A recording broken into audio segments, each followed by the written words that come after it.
अस्सलाम वालेकुम dear students, मैं आपका टीचर ज़हीर अहमद कुरैशी। आज एक नए टॉपिक के साथ आपके सामने हाजिर हूं। आज हम डिस्कस करेंगे चैप्टर नंबर 8 के सेकंड लेक्चर को, जिसके अंदर हमारा टॉपिक होगा object declaration, it's use in programmes with examples. Means कि हमने देखना है कि ऑब्जेक्ट क्या होते हैं, उन्हें कैसे डिक्लेयर किया जाएगा और प्रोग्राम्स के अंदर हम उन्हें कैसे यूज कर सकते हैं। लास्ट लेक्चर के अंदर हमने ऑब्जेक्ट ओरिएंटेड प्रोग्रामिंग को डिस्कस किया कि वो क्या होती है, उसके एडवांटेजेस क्या हैं और हम उसे क्यों डिस्कस कर रहे हैं, क्यों स्टडी कर रहे हैं। इसके साथ साथ हमने क्लासेस के टॉपिक को भी डिस्कस किया था कि क्लासेस क्या होती हैं और उनका पर्पस क्या है। Classes basically user defined data types होती हैं जिनके अपने मेंबर्स होते हैं। वो मेंबर्स डाटा मेंबर्स भी हो सकते हैं और मेंबर फंक्शंस भी हो सकते हैं। ठीक है बच्चों, तो हम ये चीज डिस्कस करेंगे कि उन क्लासेस के अंदर जो मेंबर्स हैं, उन मेंबर्स को कैसे एक्सेस किया जा सकता है किसी दूसरे फंक्शन के अंदर आउटसाइड द क्लास। तो क्लास से बाहर किसी भी फंक्शन के अंदर जब भी हमने क्लास के मेंबर्स को एक्सेस करना होगा तो उसके लिए हमें ऑब्जेक्ट्स की जरूरत होती है। ऑब्जेक्ट्स बेसिकली है क्या? ऑब्जेक्ट बेसिकली इंस्टेंस और इवेंट्स या अक्रेंस ऑफ अ क्लास होते हैं। आप फिजिक्स में पढ़ते हैं, डेटाबेसेस में पढ़ते हैं real world objects that have some properties.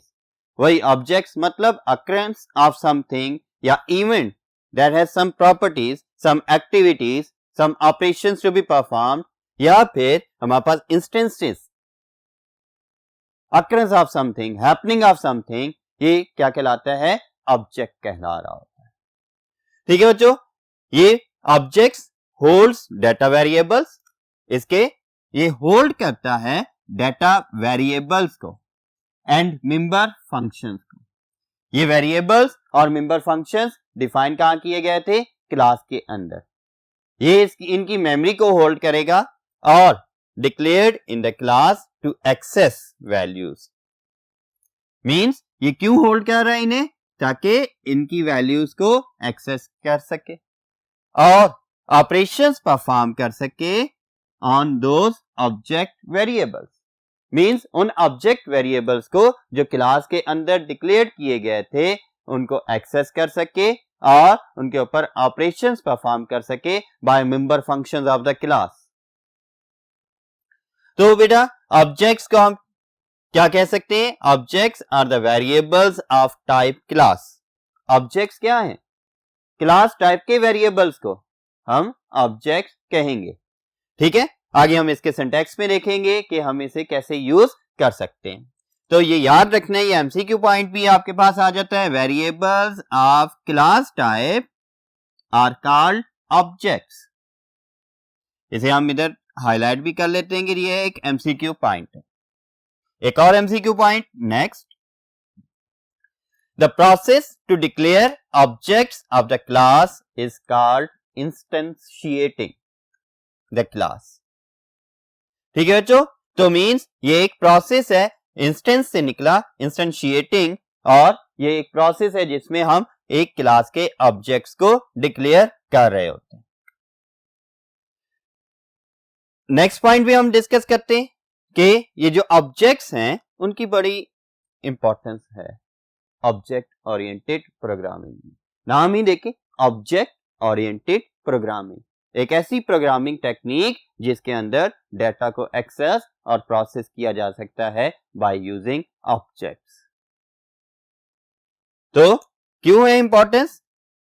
Because a class can not be use without creating its objects. कि हम जितनी भी क्लासेस बना लेंगे लेकिन उन्हें हम यूज नहीं कर सकते जब तक हम उनके ऑब्जेक्ट्स ना बना लें डायरेक्टली। इसके बाद नेक्स्ट पॉइंट आता है when an object is created. अब जब एक ऑब्जेक्ट क्रिएट किया गया, मेन फंक्शन के अंदर हम जाकर एक वेरिएबल डिक्लेयर कर लेंगे किस टाइप का? क्लास टाइप का। तो मींस वो क्या बन गया? वो वेरिएबल वो एक ऑब्जेक्ट बन गया। अब जब भी एक ऑब्जेक्ट क्रिएट किया जाता है प्रोग्राम के अंदर, उसके लिए कुछ मेमोरी एलोकेट हो जाती है। The memory is set aside for all the members of that class. उस क्लास के अंदर जितने भी मेंबर्स हैं, मेंबर्स कौन से होंगे? Data members and member functions, उनके लिए मेमोरी असाइन कर दी जाती है। तो बच्चों, what are the objects? Objects are the instances, events or occurrences of the class. These hold data variables and member functions declared in the class to access values and to perform operations on those values. These are the variables of class type. ठीक है बच्चों, तो ये चीजें आ जाती हैं कि आपके पास ऑब्जेक्ट क्या है और उसकी क्या इंपॉर्टेंस आ जाती है। क्योंकि हम अगर इंपॉर्टेंस की बात कर रहे हैं तो क्लासेस को यूज ही नहीं कर सकते, कंस्ट्रक्टर्स हम यूज करेंगे आगे, उन्हें हम विदाउट ऑब्जेक्ट्स यूज ही नहीं कर सकते। अब मजीद पॉइंट्स को हम डिस्कस करते हैं नेक्स्ट बोर्ड के ऊपर। ओके बच्चों, नेक्स्ट पॉइंट डिस्कस करते हैं। The definition of the class does not occupy any memory unless its object is not created. Again objects की इंपॉर्टेंस की हम बात कर रहे थे। जब तक ऑब्जेक्ट्स क्रिएट नहीं करेंगे किसी भी क्लास के, तो क्लास को कोई भी मेमोरी असाइन नहीं होगी। क्लास आपके प्रोग्राम का हिस्सा है, लेकिन अगर उसके ऑब्जेक्ट्स क्रिएट नहीं किए गए तो इनिशियलाइज ही नहीं होगी, वो मेमोरी के अंदर डिफाइन ही नहीं होगी। और जब तक मेमोरी में डिफाइन नहीं होगी तो मेमोरी लोकेशन असाइन ही नहीं की जाएगी। तो बेटा, अगर हम इसका सिंटैक्स देखते हैं कि हमने ऑब्जेक्ट्स को डिक्लेयर कैसे करना है और कैसे अपने प्रोग्राम्स में यूज करना है, तो इसके लिए इधर देखें कि हम सिंटैक्स देख रहे हैं। सिंटैक्स के दो हिस्से हैं। पहला हिस्सा क्या है? Class name. कौन सा क्लास नेम? जो हमने एक क्लास डिफाइन की है, क्लास नेम। और उसके बाद हम क्या करेंगे? ऑब्जेक्ट नेम लिख देंगे। In the same way as आपने देखा था अपने पिछले चैप्टर्स के अंदर के लाइक इंटीजर ए। अगर यहीं पे बच्चों देखो कि ये ए क्या है? ए अगर हम देखें कि इंट एक स्टैंडर्ड क्लास है और ए इस स्टैंडर्ड क्लास का एक ऑब्जेक्ट है। लेकिन हमने थर्ड चैप्टर के अंदर क्या पढ़ा था कि A is a variable of integer type. अगर हम इसके स्कोप में देखते हैं तो ए इज अ वेरिएबल और object of standard integer class. ये एक स्टैंडर्ड डेटा टाइप की हम बात कर रहे हैं कि इंटीजर एक स्टैंडर्ड डेटा टाइप है और ए उसका ऑब्जेक्ट बन रहा है। इसी तरह से हम जब ऑब्जेक्ट्स की बात करेंगे और क्लासेस की बात करेंगे, मींस के यूजर डिफाइंड डेटा टाइप्स की हम बात कर रहे हैं और उसके वेरिएबल्स की बात कर रहे हैं, तब हमारे पास क्या चीज आ जाएगी कि class name user defined data type है और ऑब्जेक्ट नेम इसका वेरिएबल है। किसका? इस क्लास नेम का। Where class name is the name of the class declared outside the main function. एक क्लास जो मेन फंक्शन के बाहर डिक्लेयर्ड है, उसका नाम आ जाएगा। उसके बाद object name. What is an object name? Object name is a valid identifier. Identifier means variable name और फंक्शन नेम या लेबल नेम वगैरह। इसी तरह से क्लास नेम, ऑब्जेक्ट नेम, ये भी सारे क्या है? आइडेंटिफायर्स हैं। और चैप्टर नंबर 3 के अंदर आपने आइडेंटिफायर और वेरिएबल नेमिंग रूल्स को डिस्कस किया था।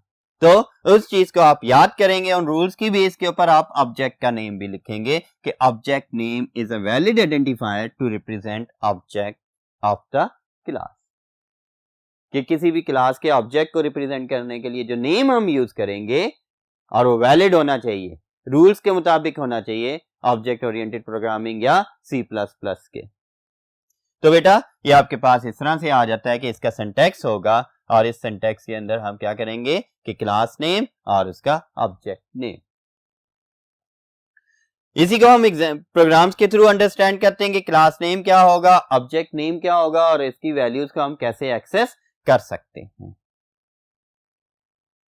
तो बेटा ये एग्जांपल देखते हैं कि program for class object declaration, कि हम क्लास को भी डिक्लेयर कर रहे हैं और उसके साथ साथ ऑब्जेक्ट को भी डिक्लेयर कर रहे हैं। तो कोड को अंडरस्टैंड करते हैं क्या कि हमने हेडर फाइल्स लिख ली। पिछले चैप्टर्स के अंदर हम हेडर फाइल्स के फौरन बाद मेन फंक्शन यूज कर रहे होते थे, या चैप्टर 6 के अंदर आपने कोई यूजर डिफाइंड फंक्शंस यूज कर लिए थे हेडर फाइल्स के बाद। लेकिन अब यहां पर हम क्या करेंगे, क्लास को पहले लिख लेंगे। हेडर फाइल्स लिखी, फिर उसके बाद क्लास आ गई। क्लास जिसका नाम क्या बताया जा रहा है, बी है। बी इज अ क्लास और यहां से क्लास की बॉडी स्टार्ट होगी। कल आपको बताया गया था कि ये भी ब्रेसेस के अंदर आती है, लेकिन ब्रेसेस क्या हो जाते हैं, टर्मिनेट हो जाते हैं। एक क्लास की बॉडी आ गई जिसमें हमने प्राइवेट का एक्सेस स्पेसिफायर यूज कर लिया। इसी के साथ साथ ये इधर सेकंड पार्ट में आते हैं, यहां पर क्या कर लिया, पब्लिक का एक्सेस स्पेसिफायर भी यूज कर दिया। मेन का फंक्शन, यहां से क्लास हमारे पास टर्मिनेट हो गई, एंड हो गई, इसके बाद मेन का फंक्शन आ गया। अब मेन के फंक्शन के अंदर हमारे पास क्या है, हमने 3 ऑब्जेक्ट्स या इन अदर वर्ड्स कह लें 3 वेरिएबल्स डिक्लेयर करवा दिए, लेकिन किस टाइप के, बी टाइप। बी क्या है, बी एक क्लास है और B1 B2 B3 क्या है, ऑब्जेक्ट्स हैं। तो ये 3 ऑब्जेक्ट्स डिक्लेयर हो गए किस टाइप के, बी टाइप के। अब इन ऑब्जेक्ट्स के जरिए से जो भी डेटा मेंबर्स और मेंबर फंक्शंस इस क्लास के अंदर होंगे तो उन्हें उधर एक्सेस किया जा सकता है। बच्चों यहां पर मैं एक और पॉइंट भी बताता चलूं कि 3 ऑब्जेक्ट्स डिक्लेयर किए हैं, तो हर ऑब्जेक्ट इस क्लास के मेंबर्स के लिए अलग-अलग मेमोरी सेट कर लेगा और उसके जरिए हम डिफरेंट ऑपरेशंस को सेपरेटली परफॉर्म कर सकते हैं। तो बच्चों ये थी आपकी एक एग्जांपल। इसकी आउटपुट क्या आएगी, फिलहाल हमने कोई सी आउट की स्टेटमेंट नहीं यूज की तो कोई भी आउटपुट नहीं आ रही, और इसमें हमारा जो मेन पर्पस था वो क्या था कि सिर्फ ऑब्जेक्ट्स डिक्लेरेशन को बताना। आपका एग्जाम्पल वाला पोर्शन जितना सिंपल होगा उतना आप कंफ्यूजन से बचोगे और आपका टाइम भी सेव होता रहेगा। नेक्स्ट एग्जाम्पल के लिए हम अगले बोर्ड पर चलते हैं और आपसे नेक्स्ट एग्जाम्पल को डिस्कस करते हैं।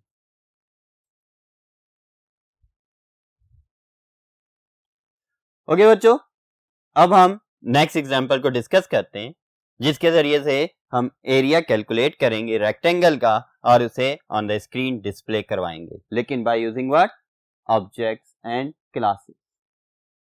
ठीक है, तो बेटा यहां पर आप देखें कि हमने हेडर फाइल्स यूज कर ली, वही आयोस्ट्रीम और कोनियो। इसके लिए क्लासेस के लिए कोई भी नई हेडर फाइल वगैरह की जरूरत नहीं होती क्योंकि ये यूजर डिफाइंड है। स्टैंडर्ड डिफाइंड फंक्शंस के लिए हमें हेडर फाइल्स की जरूरत होती है। यूजर डिफाइंड जो भी होगा उसके लिए हमने डिक्लेरेशन करनी होती है, उसके लिए हेडर फाइल्स की जरूरत नहीं होती। अब आते हैं, इसके बाद हमने एक क्लास डिक्लेयर की है और वो क्लास जिसका नाम क्या है, सी रेक्टेंगल। क्लास के कीवर्ड को यूज किया, उसके बाद सी रेक्टेंगल के नाम का हमने उसका नेम रख दिया। अब इसी नेम से हम ऑब्जेक्ट्स को एक्सेस करेंगे और इसके डाटा मेंबर्स को किसी और जगह पर भी एक्सेस कर सकेंगे। सी रेक्टेंगल के अंदर क्या है, हमने प्राइवेट एक्सेस स्पेसिफायर को यूज करते हुए 2 वेरिएबल्स डिक्लेयर कर दिए, किस टाइप के, इंटीजर टाइप के, और 2 फंक्शंस डिक्लेयर कर दिए पब्लिक एक्सेस स्पेसिफायर के थ्रू। आपको शॉर्टली बताता चलूं पब्लिक और प्राइवेट एक्सेस स्पेसिफायर्स क्या हैं, क्योंकि हम इसे मजीद डिटेल में नेक्स्ट लेक्चर्स में डिस्कस करेंगे।